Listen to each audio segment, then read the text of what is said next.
sure that you can skin Grizz? Just as fast as you can find him.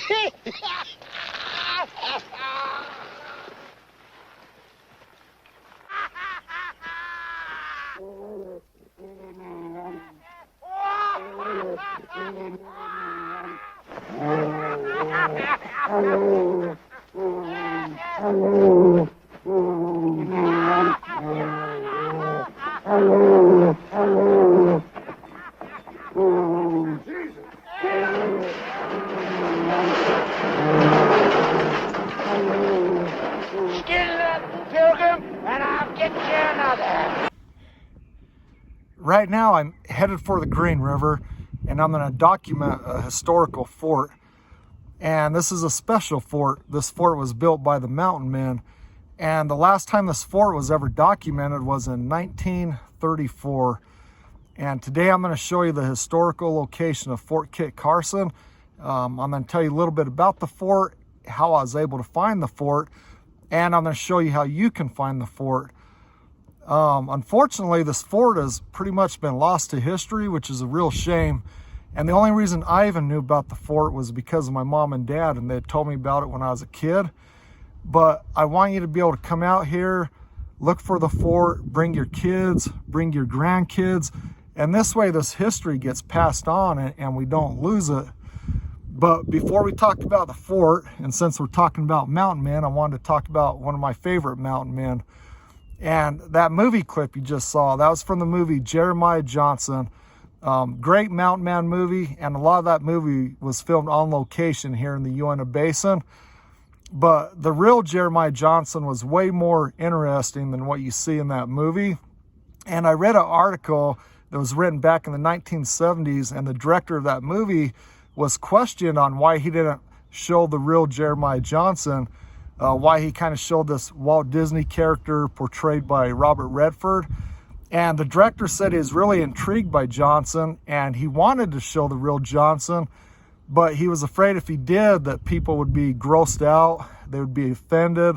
The movie would be classified as a horror movie, and therefore not as many people would watch the movie. But the real Jeremiah Johnson, he was about 22 years old, and he was married to an Indian girl, and she was pregnant with their first unborn child.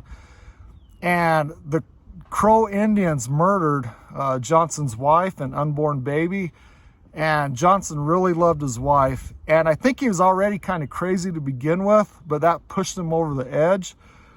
And Johnson went on a killing spree that lasted about 25 years, and historians estimate that he killed around 300 people. And there was one time where he killed 25 Blackfeet Indian at the same time. He poisoned them with strychnine. And Johnson thought it was funny. He did it as a practical joke. And so you could say Johnson was kind of an old-fashioned serial killer. And not only that, but he was a cannibal. And he was known out here among the mountain men and the Indians as liver-eating Johnson. And that's because he would gut his victims, remove the liver, and eat it. Sometimes he would cook the liver, sometimes he just ate it raw. And he was also fond of eating legs. Oftentimes he would dismember the legs and make jerky out of it. But later in life, he was questioned about his behavior, and he gave a number of responses, but one of them was he believed that by eating the flesh of his enemies, that he was absorbing their strength and he was becoming stronger. And at an area just south of here, and not a lot of people know this, but an area we call the Book Cliffs, Johnson almost died, and he was out there trapping, and he was attacked by a grizzly bear. And keep in mind, back then you had muzzleloaders, so you only had one shot, and he shot the bear and wounded it, but the bear kept attacking him. But luckily Johnson had a knife, and he kept stabbing the bear, and he lucked out and he got it right here in the neck, and he must have hit an artery because the bear bled out. But it almost killed Johnson. But in real life, Johnson was a very tough man. He was very feared, and he was definitely somebody you didn't want to mess around with. Throughout the 1820s and the 1830s, you had a lot of famous mountain men that passed here through the Uintah Basin. And one of these men was named Antione Robidoux. And Antoine was a French Canadian. And he was very aware of the potential of the Uintah Basin during the fur trade. And so Antoine and his brother petitioned the Mexican government for citizenship. And this all took place just shortly after Mexico declared its independence from Spain. And they were granted citizenship. And this enabled Antoine to build 2 forts here in the Uintah Basin. And this way he could legally trade with the Indians, with the French, with the British, and with the Americans. And he didn't have to pay all the expensive tariffs. And the first fort that Antoine built was called Fort Robidoux. And it also went by the name of Fort Uintah. And it was located up near the present-day town of White Rocks on the Uintah River. And my parents found that fort when I was a kid. And I'm not going to talk a whole lot about that fort because I'm going to do a separate video on it. But it was known as being a very wicked and evil place. And the fort was mainly occupied by the Spaniards and the French. And keep in mind that Antoine was French. And these men not only traded in animal furs, but they also traded in human flesh. They were slave traders. And Antoine himself was a big slave trader. And how the slave trade worked back then was the Indians would steal usually women and children from other tribes. They'd kidnap them and they would sell them to the men of the fort, and the men of the fort would sell these slaves to the Mexicans down in the south. And that's kind of how the slave trade worked out here. But the Indians finally got fed up with that fort and they burned it down in 1844. And to give you an example of the cruelty that took place at that fort, and this is very well documented, but they would take young boys, and I'm assuming boys they were having issues with, maybe they kept trying to escape or they kept crying and stuff like that, and they would tie them to a pine tree and they'd place a pine cone on top of their head. And then the men would sit around and get drunk in target practice trying to shoot that pine cone off the child's head. And so you can only imagine it was just a matter of time before they'd miss and blow the kid's brains out. And I'm sure to those men, they thought it was hilarious. But if they're doing that kind of stuff to the young boys, you can only imagine what they're doing to the young girls. But the second fort that Antoine built was called Fort Kit Carson. And it's located down here on the Green River near the present-day town of Ouray, Utah. And when you read through the historical documents, it's very easy to figure out that the fort was located down here on the Green River. But what was difficult up until this point was figuring out the exact location of the fort. And this was called Fort Kit Carson because Kit Carson spent the winter here in 1832 and 1833. And Antoine ran and occupied this fort until his fort up in White Rocks burned down. And at that point in time, Antoine left the Uintah Basin, and as far as we know, he never returned. And so the Hudson Bay Company took over this fort. And the Hudson Bay Company ran this fort pretty much until the end of the fur trade. And so here in the Uintah Basin, we have these 2 forts. So Antoine built 2 forts in the same geographical area in what was then, 200 years ago, a very remote wilderness. So you have to wonder, well, why did he do that? That's a lot of expense and quite the endeavor. And not only that, but that's a lot of manpower to protect both of these forts. And I have a theory of why he did that, and I'm going to share it with you. The Uintah Basin has a lot of rivers and streams. And 200 years ago, these rivers and streams were full of beaver. That's very well documented. And keep in mind that beaver are a keystone species. Due to the structures that they build, they artificially lift the water table, and that creates these massive riparian habitats. But more importantly, back then we weren't using or diverting the water like we do today. And so all of our rivers ran a lot higher back then. Oh, my phone's about to tip. And so the first fort, Fort Robidoux, up on the Uintah River, that's right in the heart of beaver country. And so Antoine could send his men out for miles around to trap beaver in every direction. And they would bring those beaver pelts back to the fort and process them and get them ready for the shipment back to Santa Fe. Fort Kit Carson down here on the Green River, this was the larger of the 2 forts. And so I'm thinking Antoine was storing a lot of his provisions and supplies at this fort. And you have a lot of grassland down here on the Green River, so you have a lot of feed for your horses and your pack animals. And keep in mind that Antoine wasn't just transporting beaver pelts, he was also transporting slaves. He had a lot of women and children that he was taking down to the markets in Santa Fe. And so what I think was happening was, once Antoine had enough beaver pelts at Fort Robidoux, they would load everything into canoes. They would float down the Uintah River into the Duchesne River. From the Duchesne River, they'd float into the Green River. And from the Green River, they would float to right here where I am now. The Hudson Bay Company documented that there used to be a boat landing right here in the general area where I'm standing. And think of like an old-fashioned boat ramp that the mountain men built. And so they would float down the Green River to this boat landing, tie up their boats, unpack their goods, and from where I'm standing to the fort is only about a 10-minute walk. Once they got to the fort, they would prepare for the long journey down to Santa Fe. And one of Antoine's favorite routes for leaving the Uintah Basin was he would travel up through an area we call Bitter Creek. And he would take Bitter Creek up through the Book Cliffs, over the Book Cliff Divide, and from there he would connect to the Santa Fe Trail and take it down south to Santa Fe, or to the old Spanish Trail. And so when you look at it like that, it kind of makes sense. Like, both of these forts serve a strategic purpose. They kind of complement each other. And so I think to accomplish what Antoine wanted to accomplish here in the Uintah Basin, he needed both of these forts. And how I was able to finally find the location of Fort Kit Carson. This past winter, I was at a public library doing research on the Escalante and Dominguez expedition, and that's for a project I'm working on. I think I found the lost Indian village that they reference in their journal, and I'll do a video on that later on. But while I was at the library, they had this, it wasn't really a book, it was called the Master Plan. It was a government publication, and it was meant to be disseminated to the state, county, and tribal governments to help them prepare for the upcoming bicentennial of Escalante and Dominguez. And this book, you know, it had some interesting historical stuff in there, but to be honest, for the most part, it was boring. It was a lot about like where to put up road signs on the side of the highway, or how to take out advertisements in the local newspaper or radio station. And keep in mind, this is 1975, but I'm very grateful I read that book, because at the back of that book, I found the key I needed to unlock the mystery of Fort Kit Carson.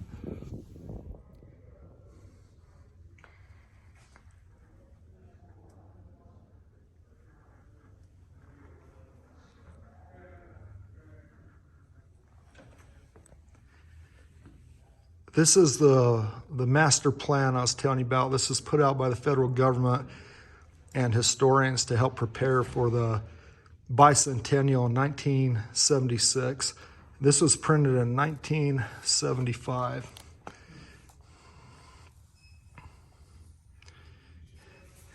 This right here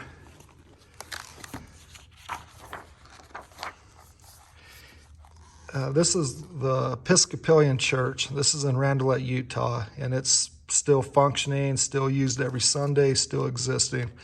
It's a historical building. Many of you that's been around for a while, you'll recognize this. This is Bottle Hollow Resort on Highway 40. They tore it down years ago, but this is how it used to look when I was a kid. And this right here, I know exactly right where this cabin is, and their historians have it labeled as the Kit Carson cabin. This picture in this booklet solved a mystery for me that I've wondered about since childhood. And I can't believe, of all places, I found it right in here. Right now I'm sitting in the cabin that you saw in that picture, and I'm just going to take the historian's word for granted, and this is in fact Kit Carson's old cabin, which is really cool. And I'm going to show you around all these areas here in just a minute. And you'll notice there's been an addition built on the side of this cabin. And during the 1880s, the Ute Indian band that belonged to Chief Ouray and Chipeta, they were relocated from Montrose, Colorado, and placed out here in northeastern Utah. And a lot of them settled in Ouray, which is very close to where we are now. And I'm thinking an Indian family probably moved into this cabin, and they built the addition on the side for their farm animals. But just sitting in here and knowing at one time that Kit Carson lived in this cabin is a really big honor for me. And Kit Carson was a remarkable man. He left home at the age of 16 from Missouri, came out west to become a mountain man, gained the respect of the mountain men very early on, and gradually he took on leadership positions. He went on to fight in the Mexican-American War, the Indian Wars, the Civil War. He was a guide on 3 of the 4 expeditions of Fremont, and later in life he was appointed Indian agent, but truly a legend during his own time. And that same winter that Kit Carson lived in this cabin, Antoine was down here wintering in his fort. And I imagine Antoine was probably one of those guys that get on your nerves after a while. And so Kit Carson built this cabin just so he could have a little bit of privacy and get a break from Antoine. But that's just my theory. But seeing that picture, and if this was Kit Carson's cabin, then I knew that the fort had to be very close by. And so I started researching the fort again. And I kept coming across all the old documents I'd already read before. But then one night I lucked out, and back in 1974, the New Mexico Historical Review had published an article. And in this article, they referenced a report written by a man named Albert Reagan. And Albert Reagan was a very respected historian and anthropologist. And he was also a professor at Brigham Young University. And he was born a little bit after the American Civil War, and he died in 1936. But the Office of Indian Affairs had found this old fort, and they didn't know what it was. And so they had requested that Reagan come out here and investigate it. So Reagan drove all the way out here in a Model T Ford from Salt Lake City, which is really cool. And I'm very grateful that Reagan did what he did, because if he wouldn't have did his site visit of the fort, we wouldn't know any of the measurements of the fort. We wouldn't know the layout of the fort. We wouldn't know where the different rooms were of the fort. And so that being the case, I'm very indebted, we should all be indebted to Reagan for what he did, because he preserved this history for us. And for that reason, he's kind of like a hero of mine now. You know, he's a great American. And that's why I wanted to dedicate this video to Reagan. But based on the clues that Reagan had left in his report of where the fort was located, and then the clues that I already knew, I was able to pinpoint the exact location of the fort. And so with that being said, I'm going to show you a couple of pictures real quick, then I'll put on some music and I'll show you around. This picture was taken by Mr. Reagan when he was conducting his site visit of the fort back in 1934. And as far as I know, this is the only surviving photographic evidence of that site visit. And I was very fortunate. I found this in the archives of the Uintah County Library. The dirt mounds you see on the ground, those are the remains of the exterior and interior walls of the old fort. This is the same picture, but I've zoomed in on the upper right portion of it. I just wanted to highlight Reagan's vehicle. I believe that's a Model T Ford. If I'm wrong, let me know, but I just thought it was really cool, and it kind of captures the time period, the 1930s. This is probably the most important picture, and what you're looking at is actually a historical document, and this was hand-drawn in 1844 by an Army officer who was staying at Bent's Fort. And the reason I'm showing you this is because Bent's Fort and Fort Kit Carson were built right around the exact same time, and they're almost identical twins of each other. And based on Reagan's measurements of Fort Kit Carson, it had a north-south orientation, and it was quite large. It was 95 feet wide and 78 feet long. It had a tower in the northeast corner and a tower in the southwest corner, and there were rooms on the western wall and eastern wall. And these rooms would have been like the blacksmith shop, the armory, dry goods storage, the kitchen, sleeping quarters for the men, and things like that.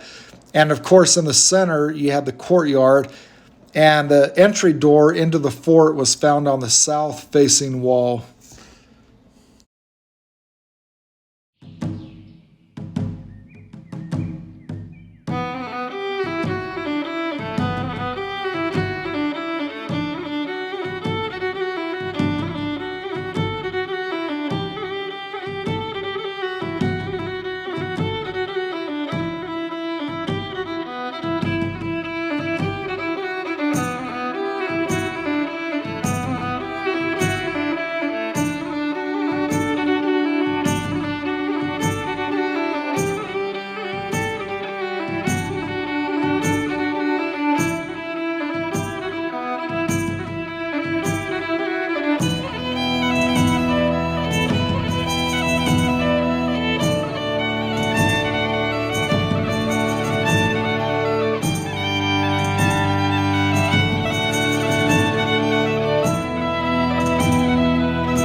Now I'm going to explain to you how you can find this stuff, and this way you guys can bring your families out here.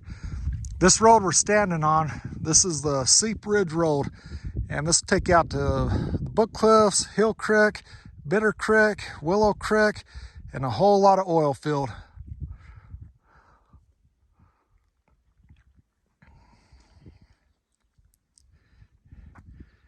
Right up here in front of us, around that bend, you have the Green River and Green River Bridge. Right here on the side of the road, about in this area, one of my long-term goals is I want to put up a kiosk. I want to get permission to put up a kiosk, and I'll pay for it with my own money. But this kiosk, I'm going to put a diagram of the fort on it, and it'll talk about mountain men, the fur trade, and the different Indian tribes that would have visited the fort 200 years ago. And I want to see school kids coming here on field trips, and I want people to learn about this fort. But right here in front of us on the side of the road is Kit Carson's old cabin, and about 3/4 of a mile if you go out in the middle of the river bottom, and that's about the location of the old fort. It's kind of buried out there in the forest.